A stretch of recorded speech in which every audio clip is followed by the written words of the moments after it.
فإن مع العسر يسرا إن مع العسر يسرا فإذا فرغت فانصب وإلى ربك فارغب.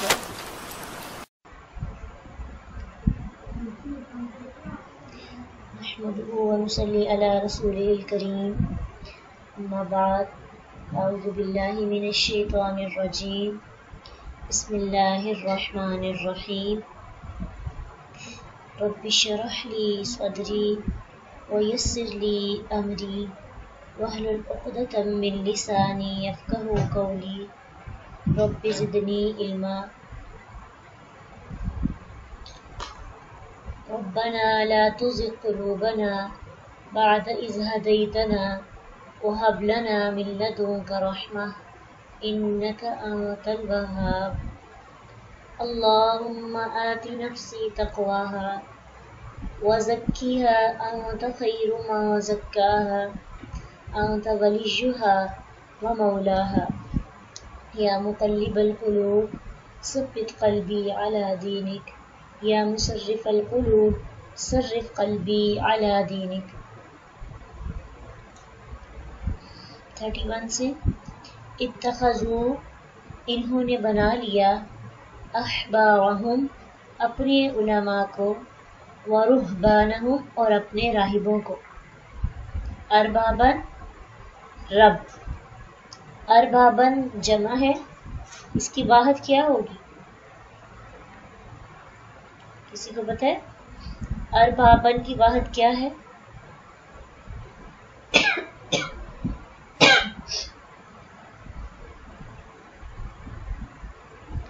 اربابن کی واحد ہے رب، ارباب جمع ہے. من دون اللہ سوائے اللہ کے. والمسیح ابن مریم اور مسیح ابن مریم. وما حالانکہ نہیں امروا وہ حکم دیے گئے الا مگر لیعبدوا یہ کہ وہ عبادت کریں الہ الہ کی واحدن ایک، الہ واحدن ایک الہ کی. لا الہ الا ہو نہیں کوئی الہ نہیں کوئی معبود مگر وہی. کون؟ اللہ. سبحان پاک ہے ہو وہ، پرونون یوز کیا گیا ہو کس کی جگہ پہ؟ اللہ کی جگہ پہ. سبحانہ پاک ہے وہ، عما اس سے جو، عما دو لیٹر سے مل کے بنا ہے عن اور ما سے. عن کا مطلب ہے سے اور ما کا مطلب ہے جو. عما اس سے جو یشرکون وہ شریک ٹھہراتے ہیں. یشرکون فعل مضارع ہے اور فعل مضارع کی ٹرانسلیشن کرتے وقت ہمیں دو زمانے یاد رکھنے پڑتے ہیں، ایک زمانہ حال اور ایک زمانہ مستقبل، اور یہاں پہ بات پریزنٹ کی ہو رہی ہے. یریدون وہ چاہتے ہیں. کون چاہتے ہیں؟ وہ لوگ جو مشرک ہیں. یریدون بھی فعل مضارع ہے، شروع میں یا مضارع کی علامت ہے. مضارع کی 4 علامتیں ہیں، الف تا یا نون. تو یہ یا جو ہے مضارع کی علامت ہے. یریدون وہ چاہتے ہیں ان یطفئوا کہ وہ بجھا دیں نور اللہ اللہ کا نور. نور اللہ مضاف الیہ، اللہ مضاف الیہ ہے اس لیے مجرور ہے. کسی بھی حرف کے مجرور ہونے، کسی بھی لفظ کے مجرور ہونے یا اسم کے مجرور ہونے کی 2 صورتیں ہیں. ایک تو وہ شروع سے اس سے پہلے حروف جارہ میں سے کوئی لفظ آ جائے، حرف آ جائے، اور دوسرا وہ مضاف الیہ ہو.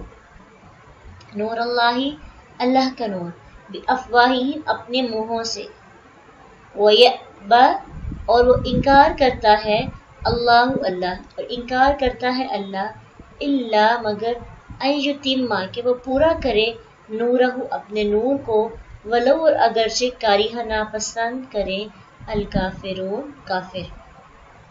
ہوا وہی ہے الذی جس نے ارسلہ بھیجا رسولہ اپنے رسول کو بالہدا ساتھ ہدایت، ودین الحق کی اور ساتھ دین حق کے، لیظہرہ تاکہ وہ غالب کر دے اسے علی الدین کلہ، دین پر کلی ہی سب کے سب، ولو اور اگرچہ کریہ ناپسند کرے المشرکون مشرک۔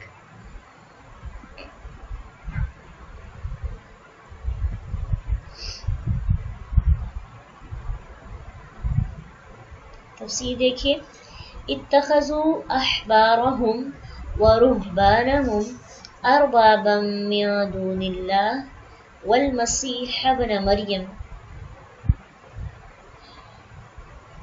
انہوں نے اپنے علماء کو اور اپنے راہبوں کو اللہ کے سوا رب بنا لیا۔ جو احبار ہے یہ حبرون سے ہے، اور حبرون بھی کہہ سکتے ہیں اس کو، حا کی زبر کے ساتھ بھی اور زیر کے ساتھ بھی، حبرون بھی حبرون بھی۔ اس کا مطلب ہوتا ہے وہ عالم جو بہت خوبصورت اور پختہ علم کا ہے۔ یہ تخبیر سے ہے جس کا مطلب ہوتا ہے مزین کرنا۔ تو رہبان راہب کی جمع ہے، احبار کی تو سمجھ آ گئی نا کہ پختہ بات کہنے والا، خوبصورت، جو باتوں بات کو مزین کر دے، اور رہبان جو رہبان ہے راہب کی جمع ہے، اس کا مطلب ہوتا ہے ڈرنے والا، یعنی جو اللہ کے خوف سے دنیا ترک کر کے لوگوں سے الگ کسی کٹیا میں جا کے ڈیرا لگا لیتا ہے، اسے راہب کہتے ہیں۔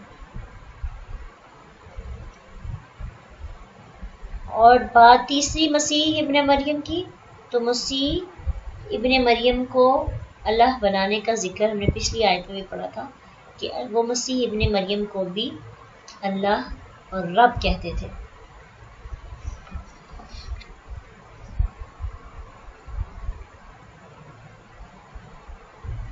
تو اس لیے مسیح ابن مریم کو تو انہوں نے کھلم کھلا رب مانا۔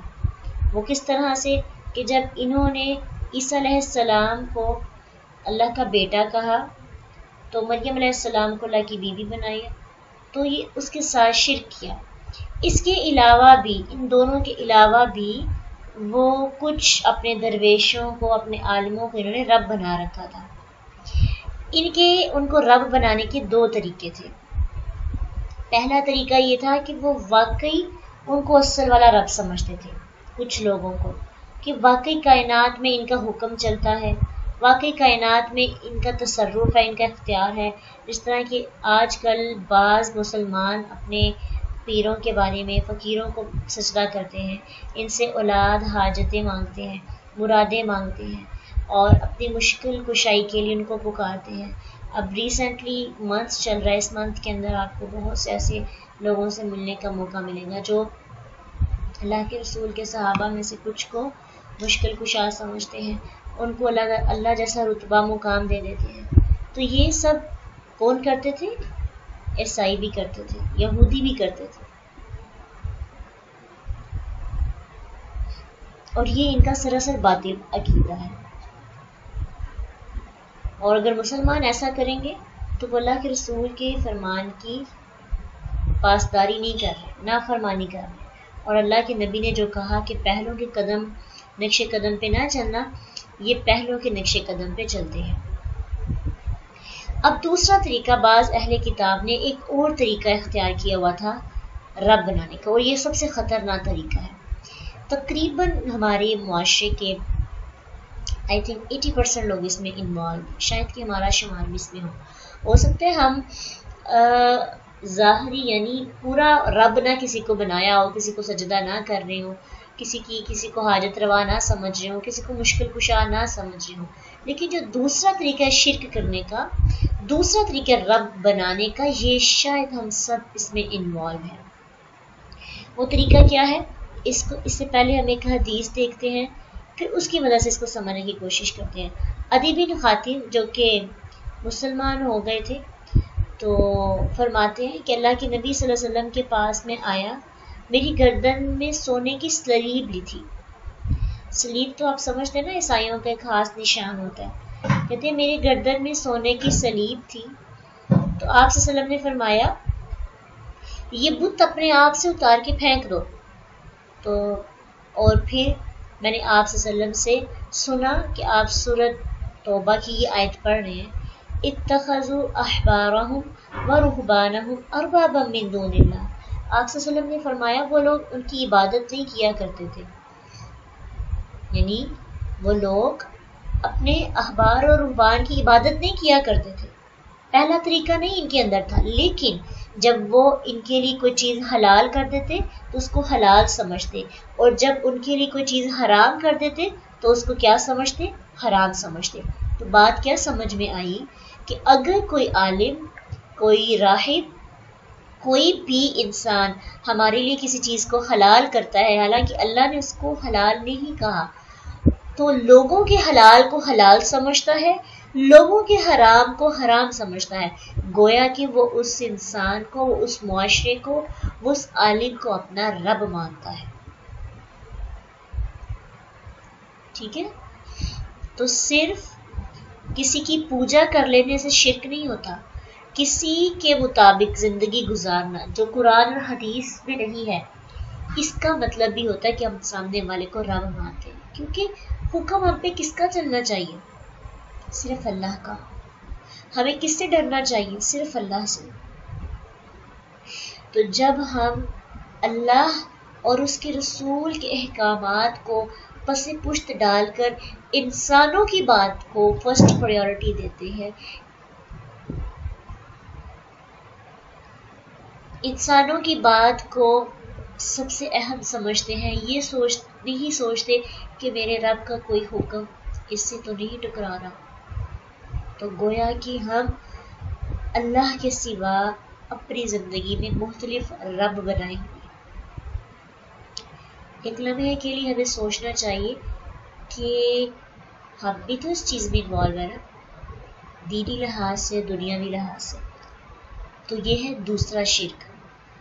یہ یہود و نصارہ کا اہل کتاب کا دوسرا شرک تھا. انہوں نے حلال اور حرام قرار دینے کا اختیار اپنے مشائخ کو دے دیا تھا، حالانکہ یہ تو صرف اللہ کا ہے.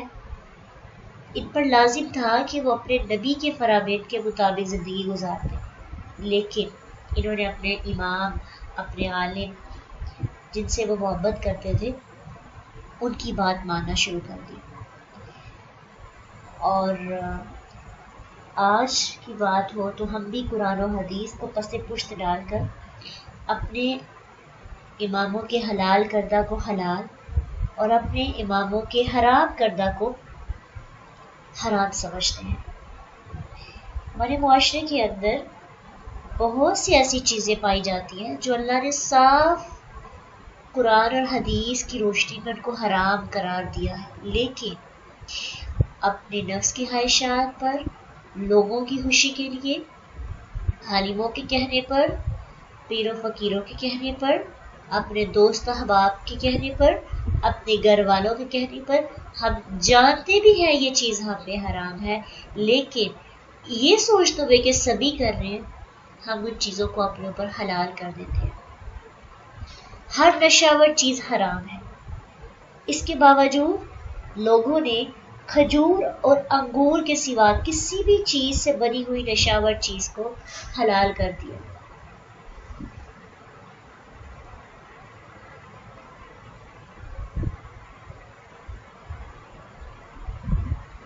اور اب دیکھیں نا، ہمارے معاشرے کے نوجوان جو ہیں، کتنے ہی ایسے نوجوان ہیں جو کہ شراب کو فیشن سمجھ کے استعمال کرتے ہیں، اور ان میں سے بہت سے ایسے ہیں جو اس کو غلط بھی نہیں کہتے.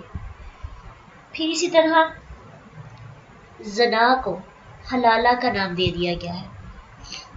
حلالہ یعنی کوئی ڈیورس دے دیتا ہے اپنی بیوی کو، پھر اس کو بعد میں احساس ہوتا ہے، طلاق بائن ہو جاتی ہے، کوئی صورت نہیں ہے دوبارہ ان کی آپس میں صلح کی یا واپسی کی. اب کیا ہوتا ہے کہ دونوں میاں بیوی آپس میں ملنا چاہتے ہیں، تو قرآن نے ایک ہی صورت بتائی ہے کہ ان کا دوبارہ نکاح صرف اس صورت میں ہو سکتا ہے کہ جب اس کی کہیں اور شادی ہوتی ہے لڑکی کی، تو اتفاقاً وہ بھی حامد اس کو طلاق دے دیتا ہے یا وہ حامد فوت ہو جاتا ہے، تو اب بیوی جو ہے پہلے حامد کے پاس واپس جا سکتی ہے. یہ تو اتفاقاً تھا، ٹھیک ہے، اس میں یہ نہیں تھا کہ پلاننگ کے ساتھ شادی کی جائے اور یہ کانٹریکٹ کیا جائے کہ ہم اتنے دن ساتھ رہیں گے، اس کے بعد یہ والا شوہر مجھے طلاق دے دے گا اور میں پہلے شوہر کے پاس واپس چلی جاؤں گی۔ اس کو کہتے ہیں حلالہ، اور حلالہ جائز نہیں ہے یہ، بلکہ زنا ہوتا ہے۔ تو زنا کو حلالہ کا نام دے کر اس کو حلال کر دیا۔ یہ بھی ہمارے معاشرے کے اندر حرام چیز کو حلال کیا گیا ہے علماء کے کہنے پر۔ پھر ایک حد گزر گئی ہے، اجرت پہ لائی ہوئی جو عورت ہے اس سے زنا کی حد معاف کر دی گئی کہ اس کو ہم نے پیسہ دے دیا، معاوضہ دے دیا، اس کی مرضی کے ساتھ اس کے ساتھ ہم نے جو بھی کیا تو اس کی کوئی حد نہیں۔ پھر تیز دار آلے اور آگ کے سوا جان بوجھ کر کسی بھی طریقے سے قتل کرنے پر قصاص کو ختم کر دیا گیا۔ بادشاہ وقت سے اللہ کی کئی حدود جو ہے وہ بالکل معاف ہی کر دی گئی۔ چور کی چوری، اگر کوئی چوری کرتا ہے تو چور آگے کہتا ہے کہ یہ مال میرا تھا، یہ میری اس کے اوپر اپنے قبضے میں یا اپنی ملکیت کو ظاہر کرتا ہے، تو اس کے اتنا کہنے سے ہی بغیر تحقیق کے چور کی سزا کو معاف کر دیا گیا۔ پھر گانا بجانا اور رقص کو معرفت اور روح کی غذا سمجھ لیا گیا۔ پھر بعض مشائخ اور علماء نے عوام سے یہ بیعت لینا شروع کر دی کہ ہمارا ہر حکم خواہ وہ قرآن اور حدیث کے مطابق نہ بھی ہو تم مانو گے۔ یہ بیعت جو لی جاتی ہے نا، بیعت لینے کے بعد پھر جو بیعت جن سے لی جاتی ہے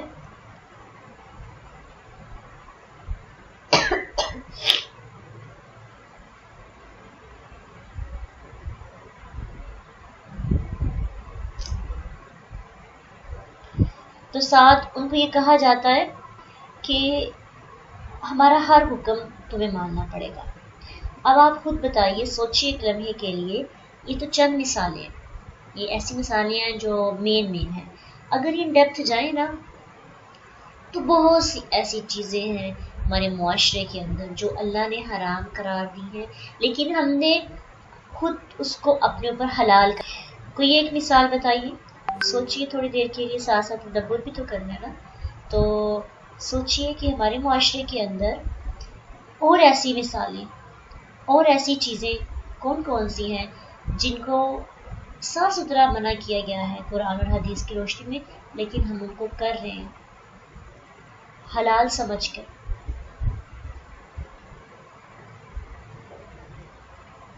ٹھیک ہے، رسومات آ جاتی ہیں اس کے اندر، اور وہ تمام چیزیں جو صرف اٹریکشن کے لیے، دنیا حاصل کرنے کے لیے، دنیا کی تگ و دو کے لیے ہم حاصل کرتے ہیں، بہت سی ان میں معاملات میں بھی آ جاتی ہیں۔ یہاں پہ پھر اسی آیت کے نا آگے کوشچن لکھیں کہ مجھے ایسی تمام چیزوں کے بارے میں سوچنا ہے جو اللہ تعالیٰ نے تو حرام کی ہے مجھ پہ، لیکن میں نے لوگوں کی خوشی کے لیے، اپنے نفس کی تسکین کے لیے ان کو اپنے اوپر حلال کر دیا۔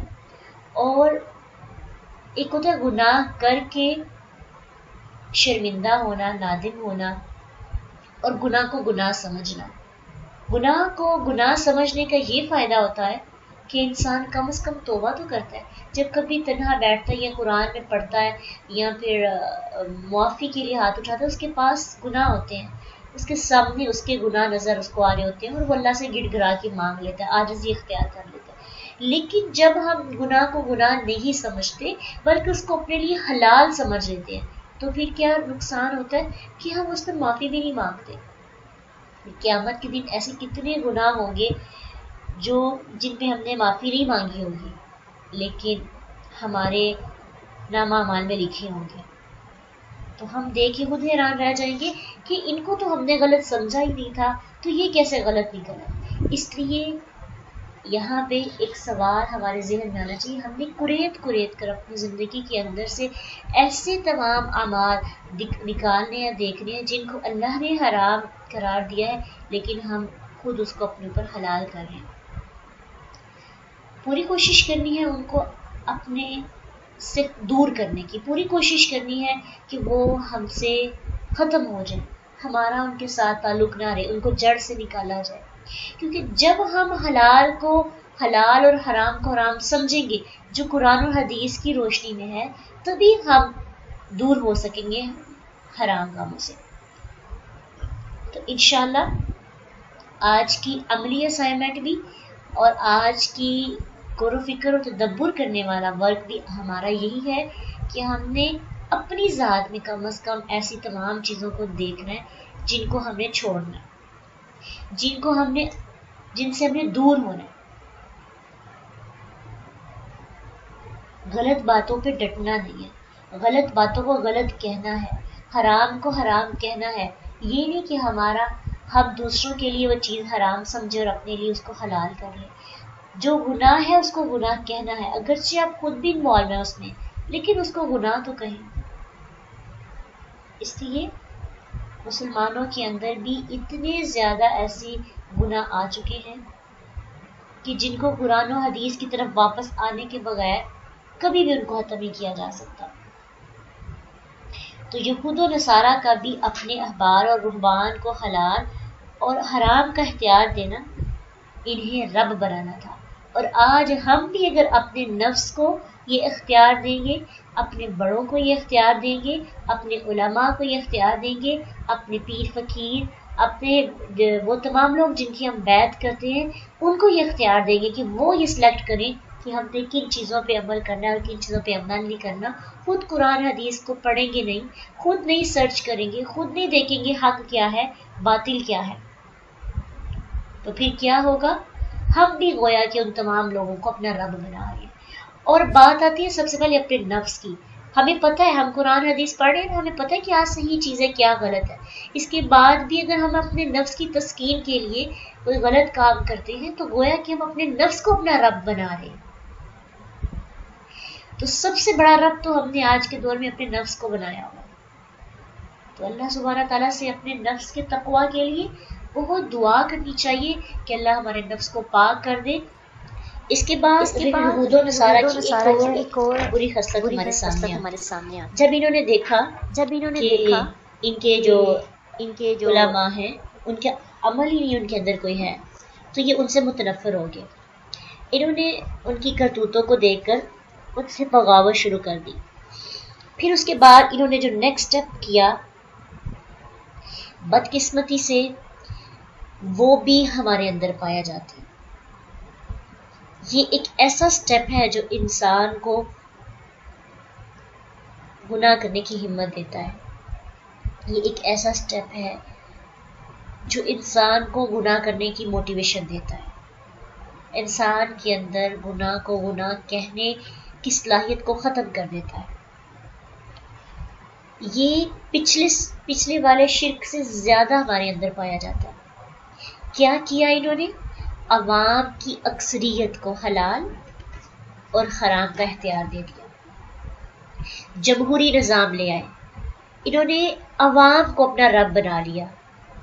نئے دین کا نام جمہوریت رکھ دیا، جس میں حلال اور حرام کا فیصلہ اللہ کے حکم کی بجائے پارلیمنٹ کی اکثریت سے ہونے لگا، جو سراسر شرک ہے.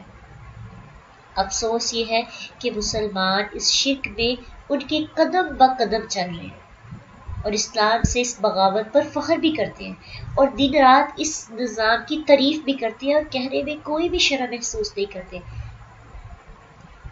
اور یہ کہتے ہیں کہ اللہ کے نبی صلی اللہ علیہ وسلم نے جمہوری نظام جو ہے وہ نافذ کیا تھا اور اللہ کے رسول جمہوریت نافذ کرنے کے لیے آئے تھے.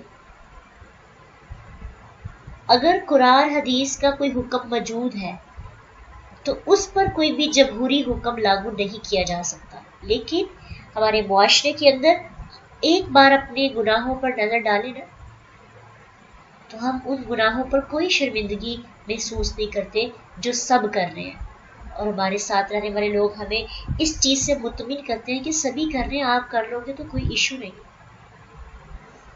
اور ہم بہت جلد مطمئن بھی ہو جاتے ہیں یہ سنتے ہوئے کہ میرے اکیلے کے اس گناہ سے، اس حرام کام سے بچنے سے کون سا معاشرے کے اندر تبدیلی آ سکتی ہے.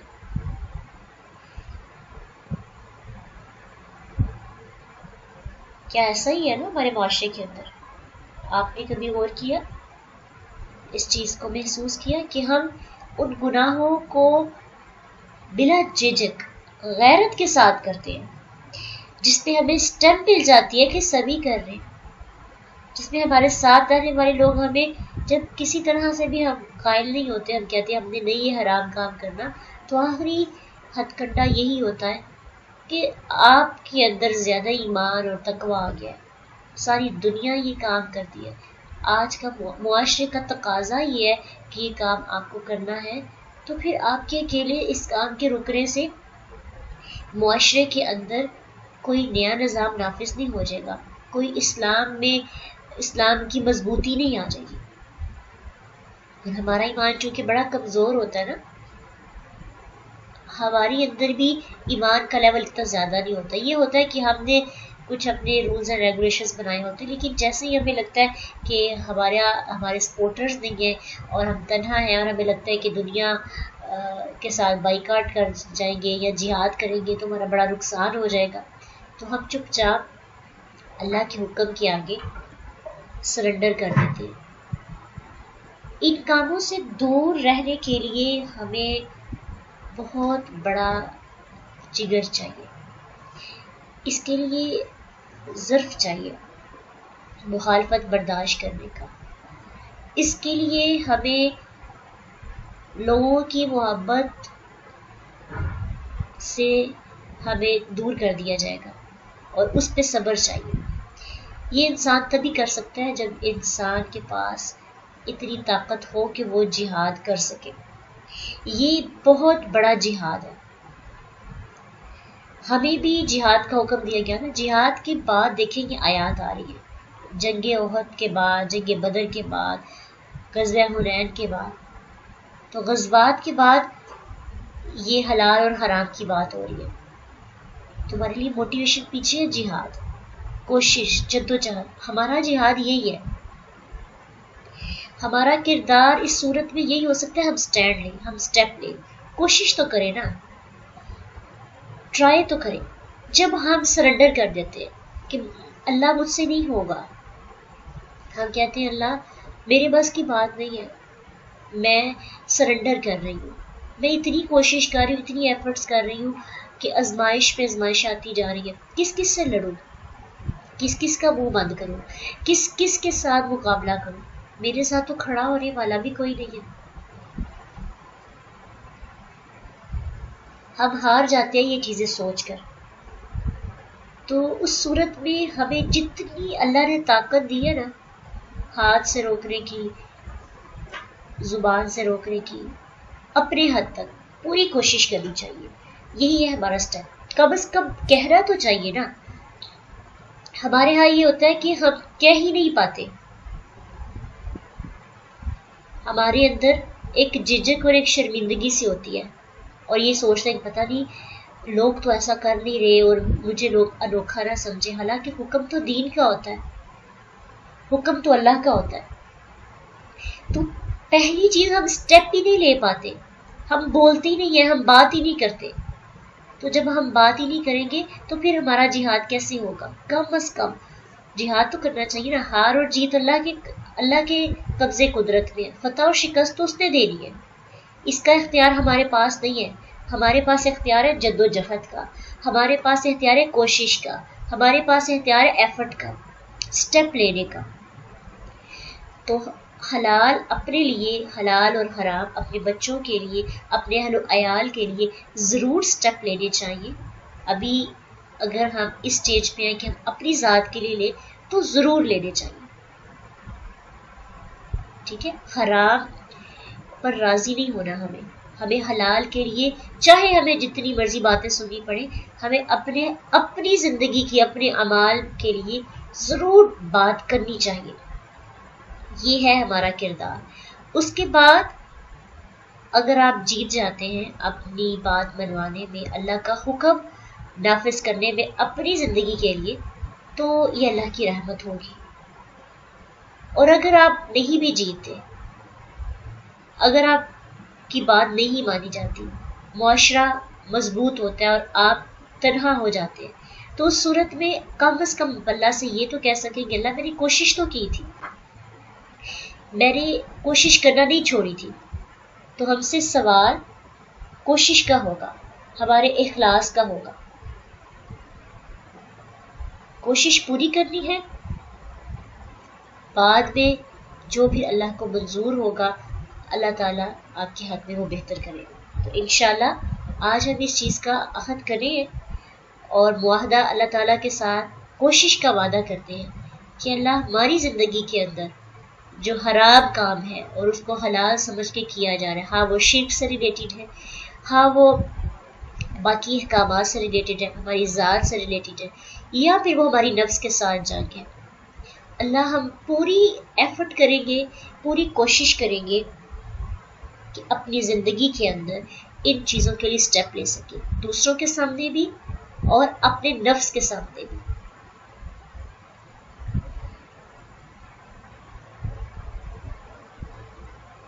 انشاءاللہ کوشش ہوگی تو اللہ ہمیں ضرور کامیابی عطا کریں گے۔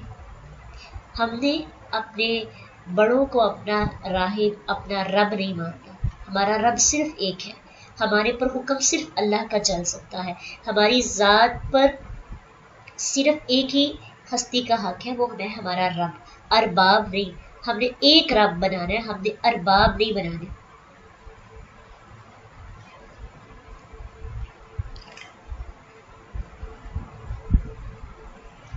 وما امروا الا ليعبدوا الها واحدا، حالانکہ نہیں وہ حکم دیے گئے مگر کہ وہ عبادت کرے ایک اللہ کی۔ ہمیں صرف ایک رب کی عبادت کرنے کا حکم دیا گیا ہے، لیکن ہم نے تو اپنی زندگی میں ہر معاملے کا ایک الگ الگ رب بنا لیا ہو۔ ہم لوگوں کو خوش کرتے کرتے تھک جائیں گے، ان ارباب کو خوش کر کر کے ہم تھک جائیں گے، لیکن یہ ارباب جو ہے خوش نہیں ہوں گے۔ خوش کون ہوگا؟ ہماری چھوٹی سی ایفرٹ سے کون خوش ہوتا ہے؟ ایک رب۔ ایک کو خوش کرنا آسان ہے، تو کیوں نہ ان سب کو پسے پشت ڈال کر ایک رب کی طرف بڑھا جائے، ایک رب کی طرف قدم بڑھائے جائے، اس کو راضی کیا جائے۔ تو پھر اس راہ میں جو بھی ناراض ہوتا ہے اس کی پرواہ نہ کریں۔ ہماری محبت بھی اللہ کے لیے، ہماری نفرت بھی اللہ کے لیے، ہماری رضامندی بھی اللہ کے لیے، ہماری ناراضگی بھی اللہ کے لیے۔ لا الہ الا ہو، اس کے علاوہ کوئی معبود نہیں، نہ ہمارا نفس معبود ہے، نہ ہمارے علماء ہمارے معبود ہیں، نہ ہمارے مشائخ ہمارے معبود ہیں، نہ ہمارے اوپر فیصلہ تھوپنے والے ہمارے معبود ہیں۔ ہمارا رب ایک ہے، ہم نے اس کی عبادت کرنی ہے، اس کی بات ماننی ہے، اس کے آگے سرنڈر کرنا ہے، وہ ہے اللہ۔ سبحانہ عما یشرکون، وہ پاک ہے اس سے جو وہ شریک ٹھہراتے ہیں، ان تمام چیزوں سے پاک ہے اللہ، جو لوگ اللہ کے ساتھ شرک کر رہے ہیں۔ تو اس سے کیا پتہ چلتا ہے کہ اللہ کے حکم کے علاوہ کسی اور کا حکم بھی ماننا اور اللہ کا بھی ماننا، اللہ کے سوا کسی کا حکم نہیں مان سکتے، وہ حکم جو اللہ کے حکم سے ٹکراتا ہو۔ اب یہ بات نہیں ہے کہ ماما نے کوئی کام کہا ہے تو ہم نے وہ کرنا ہی نہیں، کہ ہم اللہ کا حکم مانتے ہیں، اللہ کا آرڈر آئے گا تو ہم کام یہ گلاس اٹھا کے کچن میں رکھیں گے۔ اس کا مطلب یہ ہے کہ وہ حکم جو قرآن اور حدیث سے ٹکراتا ہے، اور پھر آپ کے پیرنٹس بھی کہہ رہے ہیں، آپ کے بڑے بھی کہہ رہے ہیں، تو پھر آپ کو ان دونوں میں سے کس کو چوز کرنا ہے؟ اللہ کو۔ اور اگر اللہ کا کے ساتھ شریک ٹھہرا لیں گے، گویا کہ ہم اللہ کی عظمت میں شریک ٹھہرا رہے ہیں، اللہ کی کبریائی میں شریک ٹھہرا رہے ہیں۔ وہ ان سب چیزوں سے پاک ہے، وہ تنہا ہے، اس سے محبت کرنی ہے تو پورے کی پوری کرنی ہے، جیسے ابراہیم علیہ السلام نے کی تھی۔ ابراہیم علیہ السلام کے بارے میں بڑا آتا ہے وَمَا كَانَ مِنَ الْمُشْرِكِينَ، وہ مشرکوں میں سے نہیں تھے۔ کیوں؟ کیونکہ ان کی محبت خالص تھی، وہ اپنے نفس کو بھی اپنی محبت میں قائل نہیں کر پا رہے تھے، انہوں نے اپنے نفس کو بھی اپنی محبت کے اندر اللہ کے ساتھ جو کہ قائل نہیں کیا تھا، اپنے بیٹے کو قربان کرنے کے لیے تیار ہو گئے اللہ کے آرڈر پہ۔ ہم اللہ کے آرڈر پہ اپنے نفس کو نہیں قربان کر سکتے۔ اللہ سبحانہ تعالیٰ فرماتے ہیں یریدون ان یطفئوا نور اللہ، ایسے لوگ جو اللہ کے ساتھ شریک ٹھہراتے ہیں وہ کیا چاہتے ہیں کہ اللہ کے نور کو بجھا دیا جائے۔ بِأَفْوَاهِهِمْ اپنے منہوں سے. اب ہمارے معاشرے کے اندر بہت سے ایسے لوگ بھی ہوں گے نا جو نیکی کو دور کرنا چاہتے ہیں اور برائی کا بول بالا کرنا چاہتے ہیں. تو ان کی مثال ایسی ہے کہ وہ اللہ کے نور کو اپنے منہ سے پھونکے مار کر ختم کرنا چاہتے ہیں. اور نور سے مراد دین ہے. اللہ کہتے ہیں وَيَأْبَى اللَّهُ إِلَّا أَن يُتِمَّ نُورَهُ وَلَوْ كَرِهَ الْكَافِرُونَ. اور انکار کرتا ہے اللہ مگر یہ کہ وہ پورا کرے گا اپنے نور کو، کہ اللہ کے نور کو کوئی بھی نہیں بجھا سکتا اگرچہ کافر اس چیز کو ناپسند ہی کرے. تو اللہ کے نور کی، اسلام کی مثال ایسی ہے جیسے ایک سورج کی ہے. آپ اپنے سورج کی روشنی یا سورج کی جو تپش ہے اپنی پھونکوں کے ساتھ کیسے اس کو مٹا سکتے ہیں؟ دوسری طرف سے انتہائی کمزور کوشش، منہ سے پھونکنا. تو ان کی پھونکوں کا انجام کیا ہوگا؟ وہ پھونک ان کی خود اوپر پڑے گی. وہ اس پھونک سے اسلام کو مٹا نہیں سکیں گے. کیا پتہ چلتا ہے ساری دنیا بھی مل کر اسلام کے خلاف جانا چاہیے، اسلام کی غلط تصویر پیش کرنا چاہیے، لیکن جو اسلام نور ہے، سورج ہے، وہ ویسے کا ویسا ہی رہے گا. تو ایک طرف اللہ کا نور یعنی اسلام جسے اللہ ہر حال میں پورا کرنا طے کر چکے ہیں، اور دوسری طرف ان یہود و نصارہ کی اسے روکنے کی اور اسے مٹانے کی حقیر اور بیکار کوشش ہے، جو سورج کو نہیں بلکہ کائنات کے سب سے بڑے نور کو سب سے حقیر چیز یعنی منہ کی پھونکوں سے بجھانا چاہتے ہیں. تو بھلا اس سے وہ اسلام کے نور کی تکمیل کو روک سکیں گے؟ یہ ہمارے معاشرے کے اندر کتنے بھی ایسی تمام چیزیں آئی ہیں، پائی جاتی ہیں جو کہ ہم یہود و نصارہ کی مشابہت میں کر رہے ہیں. تو ہمارے معاشرے کے اندر کیوں لائی گئی ہیں؟ تاکہ اسلام کی محبت دلوں سے نکالی جا سکے. یہ پراپر پلان ہے اسرائیل کا اور غیر مسلم کا مسلمانوں کو دین سے دور کرنے کا. تو ہم میں سے بہت سے لوگ اس پلان کا حصہ بن رہے ہیں اور اس کو کامیاب کرنے میں اپنا پورا ساتھ دے رہے ہیں. لیکن ایسا کرنے سے اسلام کو کوئی نقصان نہیں پہنچے گا. ایسا کرنے سے سورج کو کوئی بجھا نہیں سکے گا. اسلام کی تکمیل کو روکا نہیں جا سکتا. هو الذی ارسل رسولہ بالہدی، وہی ہے جس نے بھیجا اپنے رسول کو ساتھ ہدایت کے، ودین الحق کی، اور ساتھ دین حق کے. کیوں بھیجا؟ اللہ کے رسول کو بھیجنے کا کیا مقصد یہ تھا کہ اسلام کی ایک غلط تصویر لوگوں کے سامنے نعوذ باللہ آ جائے یا اسلام مغلوب ہو جائے؟ بالکل بھی نہیں یہ مقصد تھا. لیظہرہ، تاکہ وہ غالب کر دے اسے علی الدین کلہ، سب کے سب دین پر. جتنے بھی ادیان اس دنیا کے اندر پائے جاتے ہیں سب پر دین اسلام کو غالب کرنا، یہ مقصد تھا اللہ کا اپنے نبی کو بھیجنا، کیونکہ اس نے ساتھ ہدایت کے بھیجا ہے. تو اس سے کیا پتہ چلتا ہے کہ اللہ کا دین اس لیے نہیں آیا کہ وہ کسی دوسرے دین، بت پرستی، یہودیت، عیسائیت، جمہوریت یا سوشلزم سے مغلوب ہو کر اس سے مصالحت کر کے دنیا میں زندہ رہے، کہ ہم کہیں کہ مصلحت کے ساتھ کام کریں گے، ہم دوسروں کے ساتھ اتفاق کر لیتے ہیں، کچھ ان کی مان لیتے ہیں، کچھ اپنی مان لیتے ہیں. اس لیے دین نہیں آیا تھا. یہ بات کہ کچھ غلط مان لیا جائے، کچھ اچھا مان لیا جائے، تو دونوں مل کر کمپرومائز کر کے کام کر لیتے ہیں. اسلام اس چیز کا نام نہیں ہے. ایمان یہ نہیں ہے. ایمان سٹیپس لیتا ہے. ایمان کے آگے کمپرومائز نہیں کرنا چاہیے.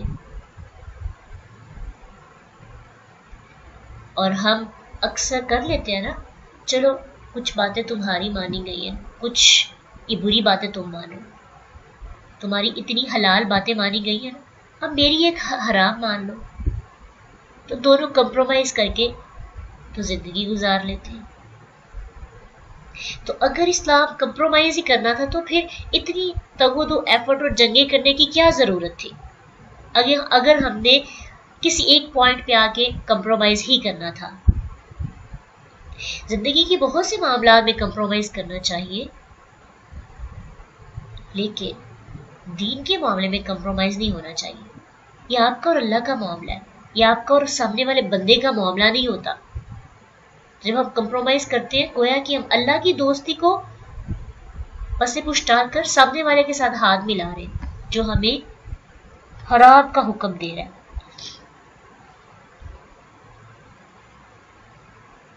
تو اس لیے یہ ہمارا ذہن تیار ہونا چاہیے کہ آئندہ آنے والا دور ہمیں بہت سے غیر مسلمس کے ساتھ بھی ملنا پڑے گا، اور نان مسلم ہمارے معاشرے کے اندر ابھی بھی ان کے ساتھ اٹھنا بیٹھنا ہمارا ہوتا ہے. محبت کرنی چاہیے ان سے اور اچھے طریقے سے پیش آنا چاہیے، لیکن ان کے ساتھ ایسی دوستی نہ ہو کہ ہمارا ایمان ہی داؤ پہ لگ جائے اور پھر ہم کمپرومائز کرنے پر آ جائیں. دین کو دین ہی رکھنا ہے. اسلام اسلام ہے. اسلام بادشاہ ہونا چاہیے، سارے اس کے نیچے محکوم ہوں، آپ کی بات مانی جانی چاہیے. وہ کریں اپنے دین کے ساتھ کمپرومائز اور آپ کی بات مانیں. اسلام کا واحد اور آخری مقصد یہ ہے کہ دوسرے تمام ادیان اور تمام زندگی کے جو اصول ہیں اس کو مغلوب کر کے ساری دنیا پر غالب آنا اور نظام زندگی کو چینج کر کے امن کا ماحول مسلمانوں کو لوگوں کو فراہم کرنا. لیظہرہ کا مطلب ہے کہ ظہور یعنی دلائل اور براہین کے ساتھ غلبہ پانا. یہ نہیں کہ ایسے ہی غلبہ حاصل کر لینا زبردستی زور کے ساتھ، بلکہ اس کا مطلب ہے کہ پورے دلائل کے ساتھ، پورے کنٹرول کے ساتھ، اور ایسے غلبہ حاصل کرنا کہ وہ ہمیشہ اور دائمی غلبہ رہے. تو اس کا سب سے پہلا غلبہ تو قرآن کی صورت میں ہے کہ آج تک کوئی بھی شخص قرآن کے چیلنج یعنی 3 آیتوں کے سامنے بھی کوئی بھی آیت لانے کی جرت نہیں کر سکا. یہ ہے اسلام کا ایک بہت بڑا غلبہ. دوسری قسم کا غلبہ بھی مسلمانوں نے پایا اللہ کے نبی کے دور میں، خلفائے راشدین کے دور میں، کہ ساری دنیا پر مسلمانوں کا غلبہ آ چکا تھا اور مسلمانوں کی حکومت تھی، مسلمانوں کی بات مانی جاتی تھی. لیکن ابھی آج کے دور میں کیونکہ مسلمانوں کے پاس یہ غلبہ نہیں ہے، لیکن انشاءاللہ اس کی بشارتیں موجود ہیں. دوبارہ سے مسلمانوں کے پاس یہ غلبہ آئے گا اور مسلمان پوری دنیا پر حکومت کریں گے، کیونکہ اللہ کے رسول کی کچھ احادیث سے ہمیں یہ پیشین گوئی ملتی ہے. لیکن اس کے لیے پتہ کیا چیز ضروری ہوگی؟ سورۃ آل عمران آیت 39 میں اللہ سبحانہ تعالیٰ فرماتے ہیں وَأَنْتُمُ الْأَعْلَوْنَ إِن كُنتُم مُؤْمِنِينَ، کہ تم ہی غالب ہو اگر تم مومن ہو. تو غلبہ حاصل کرنے کے لیے کیا ہونا چاہیے؟ مومن ہونا ضروری ہے. جتنا ایمان مضبوط ہوگا اتنا جلدی ہمارا غلبہ جو ہے دوسرے لوگوں پر جو غلط ہیں، جو حرام کاموں کی طرف ہمیں بلاتے ہیں اور باقی ادیان ہیں، ان پر غلبہ آ سکتا ہے. تو مسلمان اور کافروں کے درمیان مختلف مقامات پر آج بھی جہاد جاری ہے. انشاءاللہ وہ وقت دور نہیں ہے کہ پوری دنیا میں مسلمان کا ہی غلبہ ہوگا انشاءاللہ. اس کے بارے میں ایک حدیث بھی ہے کہ اللہ کے رسول صلی اللہ علیہ وسلم نے فرمایا، صوبان رضی اللہ عنہ بیان کرتے ہیں، صحیح مسلم کی حدیث ہے کہ اللہ کے نبی نے فرمایا کہ میرے لیے یہ زمین، اس کے مشرق اور مغرب لپیٹ دیے گئے ہیں. اس مشرق اور مغرب کو میرے لیے لپیٹ دیا گیا ہے، اور میری امت کی حکومت وہاں تک پہنچے گی جو میرے لیے اس میں لپیٹا گیا ہے. ٹھیک ہے، تو جو بھی اللہ کے رسول کی حکومت اور اسلام کا بول بالا، وہاں تک مسلمان ضرور پہنچیں گے. پھر اسی طرح ایک اور حدیث میں آتا ہے، مقداد بن اسود رضی اللہ عنہ بیان کرتے ہیں کہ اللہ کے نبی صلی اللہ علیہ وسلم نے فرمایا، زمین کی پشت پر نہ کوئی اینٹ کا مکان نہ پشم کا خیمہ باقی رہے گا، لیکن اللہ تعالیٰ اس میں اسلام کا کلمہ داخل کر دے گا. عزت والے کو عزت بخش کر اور ذلیل کو اور ذلت دے کر، یا تو انہیں عزت بخشے گا تو وہ اس میں داخل ہو جائیں گے، یا انہیں ذلیل کرے گا تو اس کے تخت ہو جائیں گے. یعنی جو لوگ قبول کر لیں گے ان کو عزت دی جائے گی، اور وہ کیسے عزت حاصل کریں گے؟ جب وہ اس کے اندر داخل ہوں گے. اور جن لوگوں نے داخل ہونے سے انکار کر دیا وہ ذلیل ہو جائیں گے اور وہ اسلام کے تخت رہیں گے۔ تو یہ حدیث بھی صحیح ہے۔ اسے کیا پتہ چلتا ہے کہ ایسا دور انشاءاللہ آئے گا کہ جب بات کس کی ہوگی؟ اسلام کی۔ ابھی پوری نہیں ہوئی لیکن یہ پیشین گوئی پوری ہو کر رہے گی۔ ایک اور حدیث میں آتا ہے کہ اللہ کے نبی صلی اللہ علیہ وسلم نے فرمایا کہ یہ دین ہمیشہ قائم رہے گا، اس پہ مسلمانوں کی ایک قوی جماعت لڑتی رہے گی حتیٰ کہ قیامت قائم ہو۔ تو ہو سکتا ہے سب لوگ جنگ نہ کریں، ہو سکتا ہے سب لوگ جہاد نہ کریں، لیکن ایک جماعت ضرور اس کے ساتھ لڑتی رہے گی، طاقتور جماعت، اور دین قائم رہے گا۔ تو بات کیا پتہ چلتی ہے کہ اگرچہ مشرکین کو یہ بات اچھی نہیں لگتی، ناگوار گزرتی ہے اور اسلام کو مٹانے کی کوشش کرتی ہے اور پوری پلاننگ کے ساتھ پروپیگنڈے تیار کر رہے ہیں، پراپر ٹولز بنائے جاتے ہیں، ایسی ٹیکنالوجیز نکالی جا رہی ہیں اور ایسے طریقے ایجاد کیے جا رہے ہیں جس کے ذریعے مسلمانوں کو ٹریپ کیا جاتا ہے، ان کے ایمان سے دور کیا جاتا ہے، اسلام سے دور کیا جاتا ہے۔ اپنی زندگی کے اندر دیکھیں کتنی ایسی چیزیں ہیں جو ہم اپنے معاشرے کی نہیں فالو کر رہے بلکہ نان مسلم کی لے کے آ رہے ہیں۔ نان مسلم کی بہت سے طریقے ہیں جن کو ہم دین سمجھ کر اور جن کو ہم اسلام سمجھ کر اپنی زندگی کا حصہ بنائے ہوئے ہیں، لیکن انشاءاللہ اللہ تعالیٰ دین کو، اسلام کو ترقی دیں گے اور پورا غلبہ عطا کریں گے، پھر حکومت اسلام کی ہوگی اور سب اس کے انڈر ہوں گے انشاءاللہ۔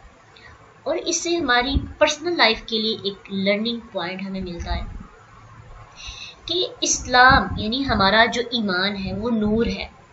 ہم اللہ سے دعا کرتے ہیں نا، فجر کی نماز میں جو سنتوں کے بعد اللہ کے رسول دعا پڑھتے تھے، اتنی خوبصورت دعا ہے، وہ پڑھنی چاہیے، ہمیں بڑی ضرورت ہے اس کی۔ اللہم اجعل فی قلبی نورا وفی لسانی نورا وفی سمعی نورا وفی بصری نورا۔ تو اللہ سے ہم نور مانگتے ہیں، تو گویا کہ نور ہمارا ایمان ہے۔ تو جس کے اندر نور ہوتا ہے ساری دنیا بھی اس کو بجھانے کی کوشش کرے، ساری دنیا اس کے خلاف کھڑے ہو جائے، وہ نور کا مقابلہ نہیں کر سکتی۔ اس لیے پریشان نہیں ہم نے ہونا کہ ہمارے ایمان کو لوگ بجھا نہ دیں، ہمارا ایمان داؤ پہ نہ لگ جائے، ہم بھی غلط راستے کی طرف نہ نکل جائیں۔ جب آپ اندر سے پورے مضبوط ہوتے ہیں تو پھر لوگ جتنا بھی آپ کو آپ کی رول سے، آپ کے موقف سے ہٹانے کی کوشش کریں، قرآن اور حدیث کے خلاف جانے کی کوشش کریں، لیکن جب آپ کے اندر مضبوطی ہے تو کوئی بھی آپ کو ہلا نہیں سکتا۔ اور پھر یہ بھی بات سمجھ میں آتی ہے کہ ایک وقت آتا ہے کہ آپ کو لگتا ہے لوگوں کا غلبہ آپ پہ آ گیا، لیکن جب آپ کبھی جماعت ہوتے ہیں، آپ لڑتے رہتے ہیں، تو پھر آپ کا دین قائم رہتا ہے۔ پھر آپ کے لیے پیشین کوئی اللہ رسول نے دے دی کہ آپ غالب آئیں گے، آپ کو غلبہ عطا کیا جائے گا، کیونکہ دین اسی لیے آیا تھا لیظہرہ علی الدین کلہ، تاکہ وہ تمام ادیان پر غالب آ جائے۔ اس لیے اگر ہمیں تھوڑا سا بتایا گیا حلال حرام کا اور پریشانی ہوئی ہے کہ ہم بھی اس معاشرے کے اندر رہتے ہیں کہ جس میں بہت سے حرام کام ہم سے بھی ہو جاتے ہیں، حالانکہ منع کیا گیا ہے، دوسروں کے کہنے کی وجہ سے اپنے نفس کی خاطر ہم کر لیتے ہیں۔ ساتھ ہی اللہ سبحانہ تعالیٰ نے ہمیں موٹیویشن دے دی ہے، ساتھ ہی اللہ سبحانہ تعالیٰ نے ہمیں ایک تسلی بھی دے دی ہے، اور وہ تسلی کیا ہے، وہ موٹیویشن کیا ہے کہ اگر تم اندر سے مضبوط ہو، تمہارا کنٹرول ہے اپنے نفس پر اور اپنی ذات پر، تو تمہیں کوئی بھی تمہاری بات سے اور اللہ کی بات سے ہٹا نہیں سکتا۔ اللہ سبحانہ تعالیٰ ہمیں ایمان اور تقوی والی زندگی جینے والا بنائے، ہمارے ایمان کو اتنا مضبوط کرے کہ ہم اپنی زندگی میں کم از کم حلال حرام کے لیے سٹیپس لے سکیں۔ اپنے نفس کے سامنے سب سے پہلے، جب آپ اپنے نفس کے سامنے اٹھ جاتے ہیں پھر دوسروں کے سامنے اٹھنا آسان ہو جاتا ہے۔ ہم تو ابھی تک یہی پہ پھنس گئے ہیں کہ ہمیں پتہ ہے یہ چیز غلط ہے، پھر بھی اپنے نفس کی خاطر اس کو کیے ہی جا رہے ہیں. اپنے نفس کو راضی کرنا، وہ روح حاصل کرنا جو راضی ہو جاتی ہے اللہ پہ، تو ابھی ہمیں وہی نہیں مل رہی. تو اس لیے سب سے پہلا ہمارا جہاد اپنے ساتھ ہے. تو اللہ سبحانہ وتعالیٰ ہمیں اپنی ذات کے ساتھ، اپنے نفس کے ساتھ جنگ میں کامیابی عطا کرے. اللہ ہمیں تقوی عطا کرے، ہمیں حلال اختیار کرنے اور حرام سے بچنے کی اللہ ہمیں توفیق عطا کرے. ہمارے لیے دین کے راستے کو اتنا آسان کر دے کہ ہم کسی بھی آزمائش میں آ کر اللہ کو نہ بھول بیٹھیں. اللہ ہمیں اپنی دوستی عطا کر دے، ہر وقت ہمیں ریمائنڈرز ملتے رہیں. اللہ اگر ہم کبھی بکھرنے بھی لگیں، اگر ہم کبھی پھسلنے لگیں، تو اللہ ہمیں کوئی ایسا ریمائنڈر عطا کر دے، ریمائنڈر دے دے کہ ہم دوبارہ سے دین کے ساتھ پہلے سے زیادہ جڑ سکیں. وآخر دعوانا ان الحمد للہ رب العالمین. سبحانک اللہم وبحمدک، اشہد ان لا الہ الا انت، نستغفرک ونتوب الیک.